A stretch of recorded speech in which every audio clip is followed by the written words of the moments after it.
Two Sides of a Coin by Ankur Krishna Chowdhury. It's a translation of a Bengali short story.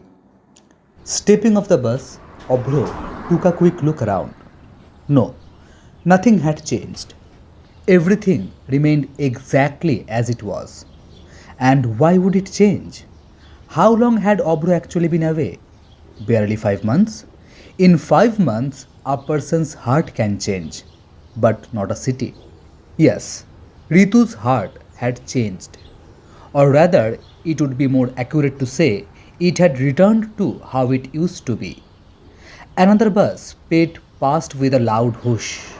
Obro began walking toward Rina's house. Rina's house was a 10-minute walk from the bus stand. As he walked, old memories began to surface. Ritu and he had studied at the same college. From there, friendship blossomed into love. Their relationship had begun in their first year, but right after the third year exams, Ritu suddenly told him that her marriage had been arranged, therefore, it was impossible for her to continue this relationship. Obro was utterly devastated. Life had suddenly become unbearable. He had even wanted to end it all, but at the final moment, he couldn't.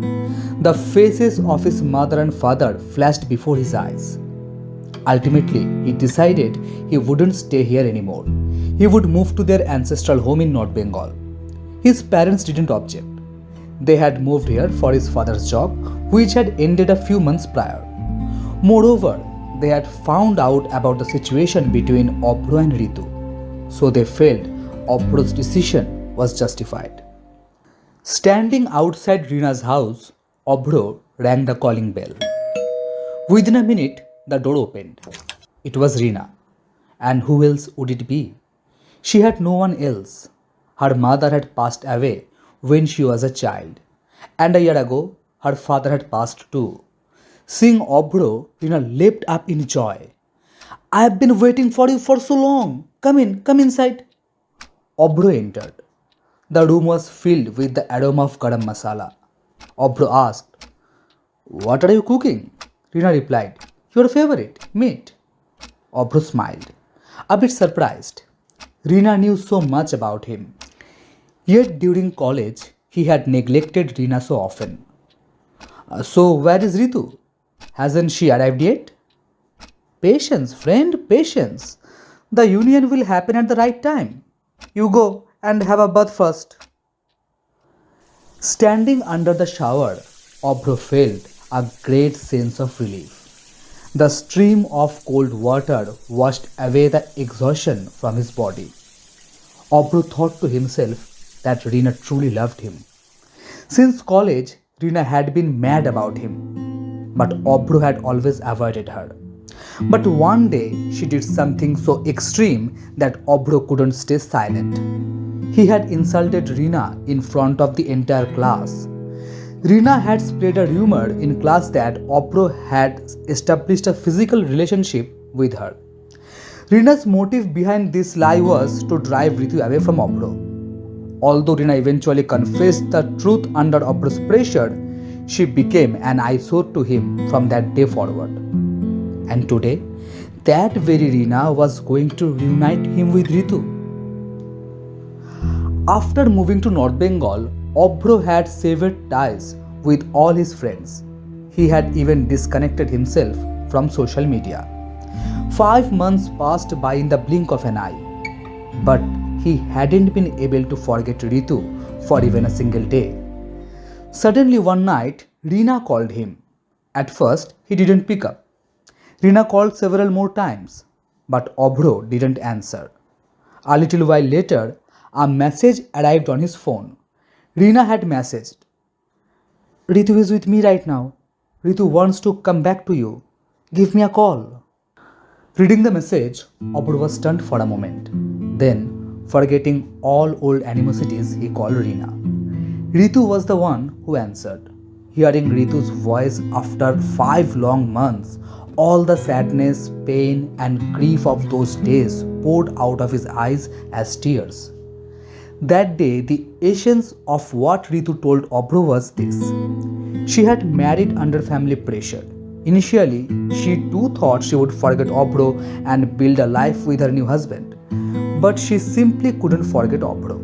Therefore, she wanted to return to him. Ritu no longer cared about society's judgment. After that, Obro spoke to Reena. Reena had said, "Listen carefully, Obro. Come to my house within 5 days. You will meet Ritu here. And what our next step will be, we'll all decide together at the house. And yes, don't try to contact Ritu in any way during these few days. It might make the situation complicated." That was what led to Obro being here. Reena truly loved him like crazy. Yet he had done her wrong. When Reena's father died a year ago, she had reportedly fallen into depression. At that moment, shouldn't he have stood by her side? After freshening up, Obro sat on the sofa in the living room. Reena had left the TV on. While flipping through channels with the remote, Obro stopped at a news channel. Various national news stories were playing. The smell of meat and the clinking sounds of cooking drifted in from the kitchen. Obro glanced at the clock. It was 1:30 p.m. Why hadn't Ritu arrived yet? Would she come in the afternoon? He would ask Reena once she came out of the kitchen. Then Obro's eyes fell on a small table next to the TV stand. On the table, a framed photograph showed Reena standing in front of a microphone with a piece of paper in her hand, singing. Just then, Reena emerged from the kitchen with a bowl in her hand. She said to Obro, "Taste this." Obro took the bowl, popped a piece of meat into his mouth, and while chewing said, "It's good, but different. What meat is this?" "The one you love the most," Reena said. Obro loved mutton the most. He said, "Wow, how did you cook this? It doesn't even feel like mutton." Hearing the praise, Reena smiled slightly. Then pointing to the photo on the table, Obro said, "I didn't know you sang." "What do you even know about me, Obro?" Obro felt a bit awkward. Then Reena laughed and said, "Oh, you silly, that's not a photo of me singing. I am a voice artist and a mimicry artist. That photo was taken while I was dubbing for a cartoon." "Oh, that's wonderful," Obro said. And finishing the meat, he was about to hand the bowl back to Reena and ask about Ritu. Right then, his eyes caught the TV screen. The TV was showing advertisements of missing persons. Obro's eyes got stuck on one such advertisement. It featured Ritu's photograph along with her physical description.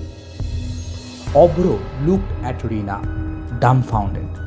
Reena's gaze was also fixed on the TV screen. "Where is Ritu, Reena?" Obro questioned. Reena turned her face from the TV and looked at Obro. The look in Reena's eyes was now intensely cruel.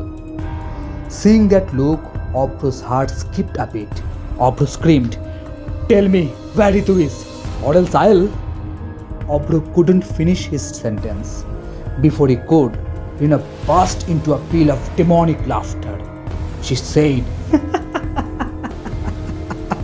"Ritu, you want to know where Ritu is? Come with me." Reena's voice resonated with both rage and delight. She grabbed Obro's hand and dragged him to the front of the refrigerator. She opened the fridge door and pulled out a plastic bag. Then she said, Look, this is Ritu, look." Obro's head spun. What was he seeing? Inside the plastic bag was a pile of meat, chopping into tiny pieces. Reena continued, "Oof, it was so much hard work, Killing her, then cutting her up like this to get the meat was an exhausting task. You are so silly. As soon as I mimicked Ritu's voice, you came running. And yes, the meat you just ate, that wasn't mutton. That was..." Obro couldn't listen anymore.